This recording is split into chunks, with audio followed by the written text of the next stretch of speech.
दोस्तों, red flame imperial guards के episode 7 के शुरू में हमें नाव में उस छोटी सी शागू को रोते हुए देखते हैं, जिसे किलर्स डायू समझा रहे थे तुम्हारा भाई जल्दी ही रिकवर हो जाएगा, टेंशन ना लो। तब दोस्तों डायू के इस बिहेवियर को देखते हुए सिस्टर डाई काफी खुश हो जाते हैं कि ये उनका बात सही थे कि हम किलर्स भी अब दूसरे का जान बचाने लगे। तब दोस्तों वहाँ पे उसके पास क्वान आते ही डाई को फ्लैट करने लग जाते हैं, क्योंकि डाई दिखने में एक बटरफ्लाई जैसी थी और इसलिए डाई को काफी पसंद करते थे वो। डाई क्वान को उसे बचाने के लिए थैंक्स कहते हैं, क्योंकि दोनों Persian martial art expert master को क्वान अगर नहीं रोकता तो आज उन दोनों सिस्टर जिंदा नहीं रहते थे। और डाई क्वान के मंडलन पठन के बारे में पूछने लगते हैं कि वो ये सब कहाँ से सीखा है। तब दोस्तों क्वान उसे बताने लगती है कि वो जब छोटा था तब ओल्ड मैन के पीछे थोड़े थोड़े प्रैक्टिस किया करता था, जिसका कोई टाइम नहीं होता था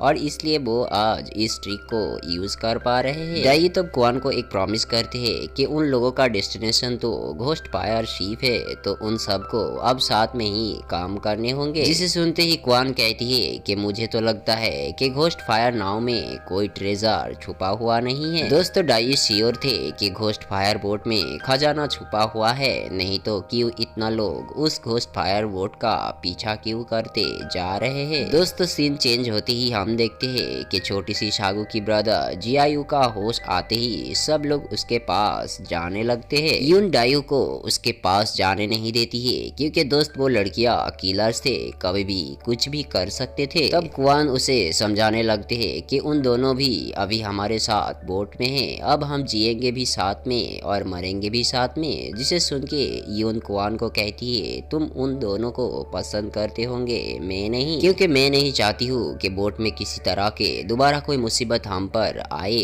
तब दोस्तों डाई उसे समझाते हैं कि आपका बात बिल्कुल सही है, लेकिन हमें घोस्ट शिप के क्लूज को ढूंढना चाहिए ताकि हम घोस्ट शिप तक पहुंच सके, और इसलिए बहस करने से किसी को भी कोई फायदा नहीं होने वाला है। अब हमें साथ में ही काम करने होंगे, क्योंकि हमारे गोल एक ही है। डाई का कॉन्फिडेंट लेवल को देख के क्वान को लगते है कि डाई को घोस्ट शिप में अगर इतना इंटरेस्ट है तो जरूर उसे घोस्ट शिप के बारे में पता है। तब दोस्तों डाई कहती है कि मिनजिंग भीला में जो कुछ भी इस घोस्ट फायर से हुए थे हम दोनों ही उसकी सस्पेक्ट है, और आप लोगों को लगता है कि हम घोस्ट शिप के ट्रेजर को हासिल करने ही यहाँ पर आए हैं, लेकिन आपका ये सोच बिल्कुल गलत है। क्या आपको पता है इसमें और एक ट्विस्ट है, जो स्पेशल 8 एनवॉय उसे भी हमें छुटकारा मिल सकते है अगर हम घोस्ट शिप तक पहुँच पाए तो। लेकिन फिर भी दोस्तों लड़कियों के बात सुन के भी योन को विश्वास नहीं होती है। तब दोस्तों जियायू जो बीमारी से थोड़ी रिकवर हुआ है वो यून को कहती है ब्रदर मैं विश्वास करती हूँ सिस्टर डाई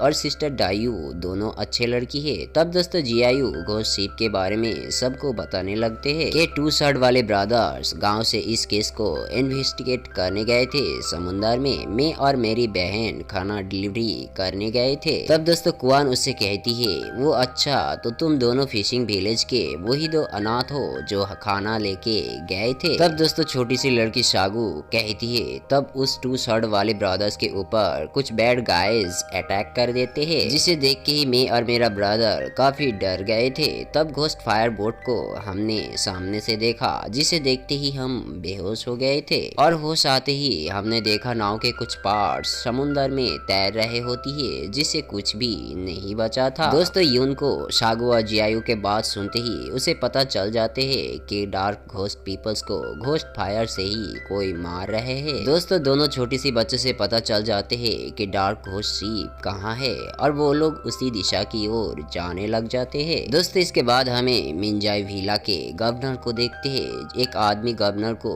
जिनबाई भीला के हर एक का सर गवर्नर को ला के देने का बात कर रही है। इस बात को सुनते ही गवर्नर काफी गुस्से हो जाते हैं। गवर्नर को गुस्सा होके देख के वो लड़का माफी मांगने लग जाते हैं, क्योंकि मिंजाई भीला के नमक उसने खाया है तो नमक हराम कैसे कर सकता है वो। दोस्तों गवर्नर उसे एक आखिरी चांस देते हैं कि उसे कैसे भी जिंजाई भीला के हर एक का सर चाहिए, नहीं तो उसे ही गवर्नर मार डालेंगे। इसके बाद दोस्तों हमें चीप ली और शुमेंग को दिखाए जाते हैं, जहाँ पे हम देखते हैं चीप ली और शुमेंग सारे किलर्स को मार देती है। किलर्स को देख के चीप ली समझ जाते हैं कि ये लोग बंटी किलर्स है, लेकिन दोस्तों ये उन्हें पता नहीं चलती है कि कौन इस बंटी किलर्स को हायर किया है। दोस्तों सुमेंग समझ जाते हैं जो बंटी किलर से वो सारे टिंग सुलू के लिस्ट का ही है, जिससे क्वान के जान को भी खतरा है, क्योंकि लास्ट टाइम उसे अलाई विलेज में देखा गया है। इवन उसने अलाई विलेज को जला के भाग भी गए हैं। चीप ली को लगता है कि ये भी कोई स्ट्रेंज फायर मर्डरर है। सुमेंग उसे बताती है ये कोई स्ट्रेंज फायर नहीं है, ये दिखने में कुछ अलग है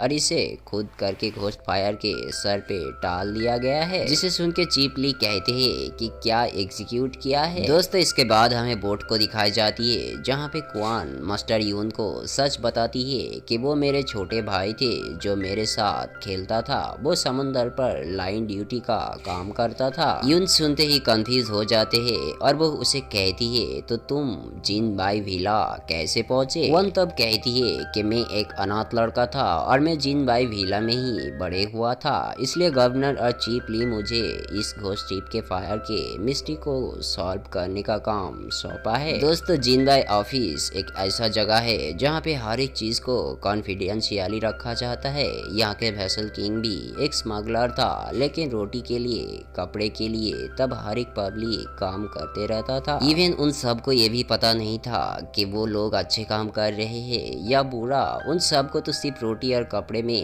इंटरेस्ट था। और यहाँ के हर एक स्कूल पर भी यही सिखाई जाती है कि कैसे डॉक्यूमेंट्स को छुपाए जाए। दोस्तों क्वान किसी घोस्ट फायर शिप के बारे में विश्वास नहीं करती है, वो सिर्फ यहाँ आया ही था ताकि वो फील कर सके कि उसका ब्रदर अभी भी एक घोस्ट बनकर उस शिप में घूम रहे हैं। तब दोस्तों वहाँ पे दोनों किलर्स लड़कियां आके बताती है कि हमने घोस्ट फायर शिप के कुछ क्लूज को मैनेज किया है, जिसे सुनते ही क्वान कहती है कि हमारे पास खाने के लिए खाने और पीने के लिए पानी नहीं है, हम अब वहाँ नहीं जा सकते। तब दोस्तों सब लोग डिसाइड करते हैं कि पहले वो लोग खाना ले आएगा और फिर इन्वेस्टिगेट करना शुरू करेगा, और खाने के तलाश में पोर्ट की ओर जाने वाला ही होते हैं। तब अचानक एक तीर आके बोट में अटैक करने ही होती है, जिसे योन पकड़ लेती है, जिसे देख के सब लोग हैरान हो जाती है कि अब कौन उन पर अटैक कर रहे हैं। तब दोस्तों वो लोग देखते हैं कि एक बोट को जहाँ पे ग्रीन वैली के मास्टर के साथ शाओ शुआंग और उसके दो